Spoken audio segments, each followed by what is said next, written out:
Ever feel like you just want to cut through the noise and get right to the heart of a topic?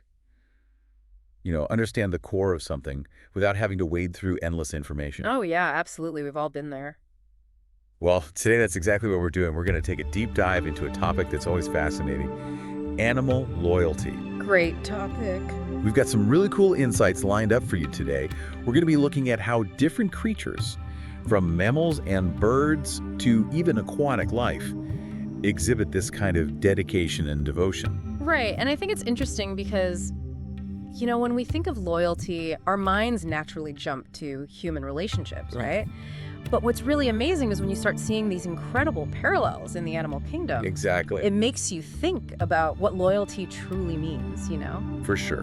And so today, what we really want to do is kind of go beyond just the simple idea of like, oh, a pet's being friendly, and really dig into the depths of that dedication. You know what I mean? We're talking about acts of protection, those really moving stories that reveal the emotional connection between animals. Yeah, we're going to see some pretty incredible examples today. We are.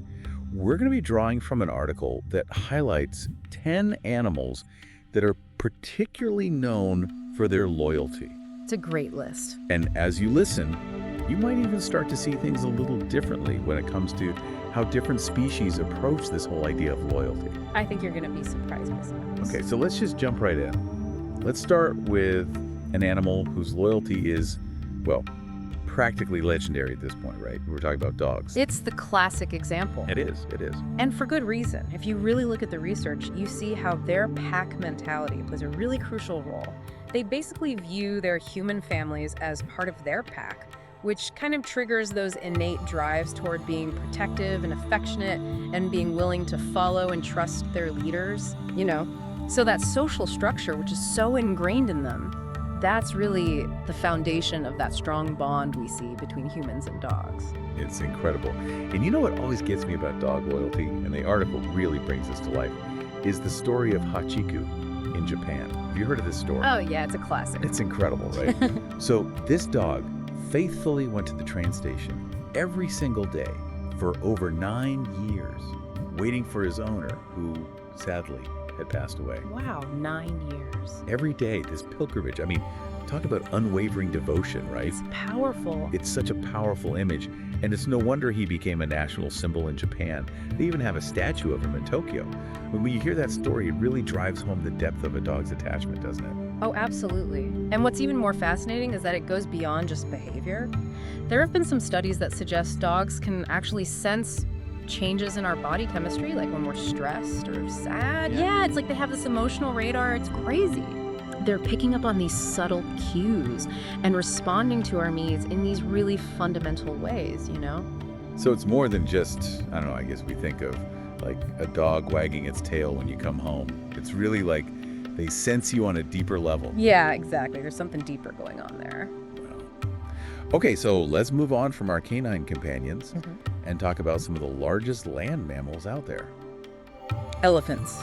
Love elephants. Their loyalty seems to be rooted in a very different kind of social structure, wouldn't you say? Oh, absolutely. If you look at the way elephants operate, their loyalty comes from these incredibly tight-knit matriarchal groups. The focus is really on strong emotional bonds within these families, and they have these amazingly long memories. It's not just like a quick recognition. It's about connections that span decades. It's amazing, and the detail about them visiting the bones of their dead, that always gets me. Oh, it's powerful. The way they gently interact with the remains, touching them with their trunks. It's almost like they're mourning, There are even reports of elephants shedding tears, like emotional tears. Yeah. I mean, for you, what does that say about their capacity for grief and remembrance? Well, it suggests a level of emotional intelligence that we're only beginning to understand. It really makes you question how complex their inner world is. And then you add in that incredible memory they have, remembering specific places and even other elephants after years and years. It just highlights how strong and lasting their relationships really are. Totally. Okay, so let's shift gears a bit and talk about another pack animal, one that maybe has a bit of a different reputation: wolves. So what are we seeing with wolf loyalty, according to our sources? Well, with wolves, their loyalty is deeply tied to survival. Their pack structure is essential for hunting and defending their territory.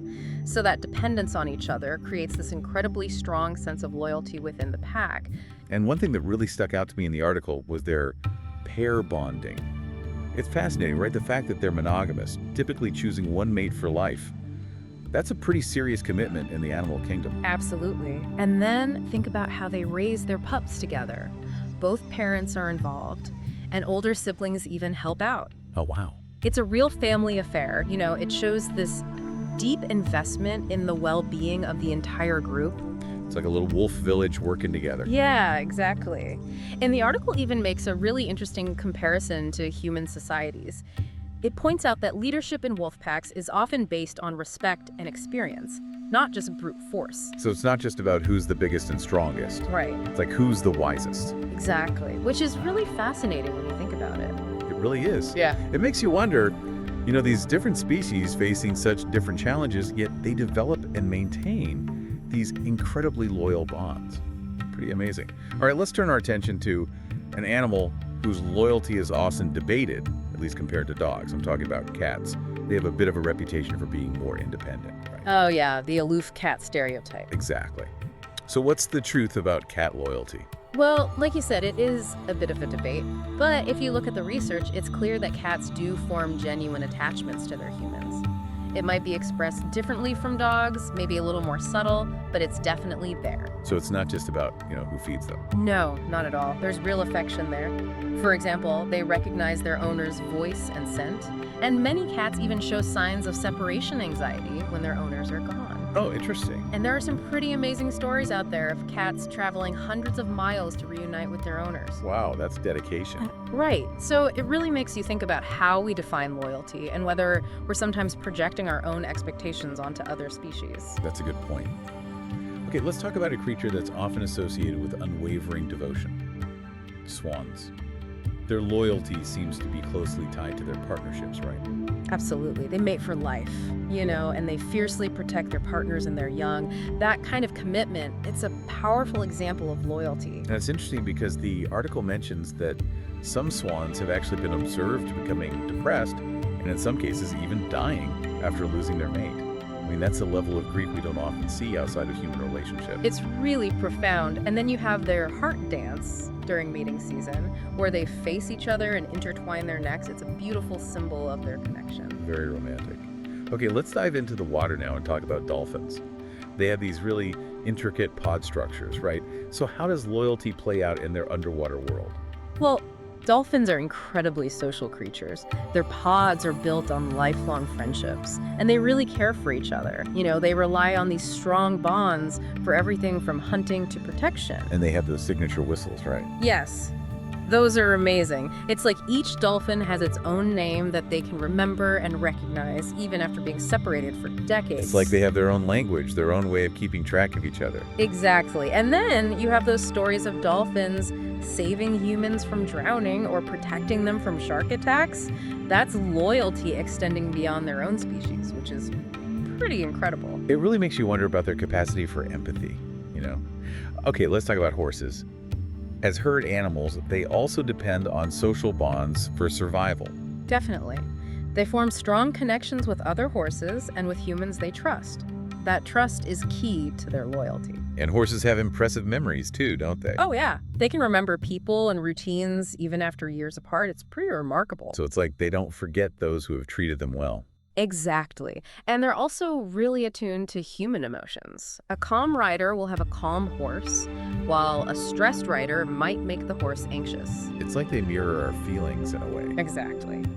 Okay, how about we talk about penguins now? They live in some of the harshest environments on Earth, so teamwork and loyalty must be pretty important, right? I would imagine so. Yeah, they have to rely on each other to survive. Some species are monogamous, others mate seasonally, but all penguins are devoted parents and work together to raise their young in those extreme conditions. And they have that adorable mating ritual where the male penguin gives a special pebble to the female he wants to mate with. Like a proposal pebble. It's so cute. It's this little gesture of commitment. I love that. And then they take turns incubating the egg, enduring freezing temperatures and all sorts of threats. It's true dedication. That's amazing. Now let's talk about parrots. They're known for their intelligence and their ability to mimic. How does their loyalty play out? Parrots can form really strong emotional bonds with their mates and with humans, and their lifespan is quite long, so those relationships can last a lifetime. Yeah, some parrots live for 50 to 80 years, even longer. That's incredible. And some parrots even mimic their owner's voice to call out to them. That's got to be a pretty special bond. It is, but the flip side is that they can also experience loneliness and distress if they're separated from those they're bonded to. So it's important to be aware of their emotional needs as well. Absolutely. Okay, last but not least, let's talk about beavers.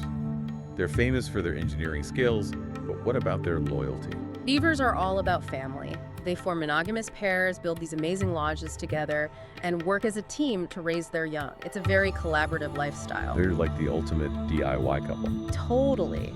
They build these intricate dams and lodges together, which really strengthens their bond. And they even groom each other regularly, which is a sign of trust and affection. Ah, that's sweet. So as we wrap up this deep dive into animal loyalty, it's clear that this concept goes way beyond just instinct. From dogs to elephants to beavers, we've seen so many incredible examples of dedication, protection, and emotional connection. It's amazing, isn't it? And what's really fascinating is how differently it's expressed across species.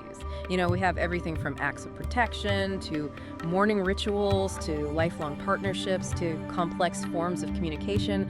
It really highlights the incredible diversity of animal behavior and the depth of their emotional lives. It makes you wonder, doesn't it? It does. What can we learn from these animals about the nature of connection and devotion in our own lives? That's a great question. As we think about Hachiku waiting at the train station, the elephants visiting their dead, the swans and wolves forming lifelong bonds, and all the other amazing examples we've talked about today, it really begs the question, how can we learn from these animals and apply those lessons to our own relationships? Food for thought, for sure. Definitely. And with that, we'll leave you to ponder those cross-species parallels. Thanks for joining us for this deep dive into the world of animal loyalty. It's been a pleasure. We'll see you next time. See you then.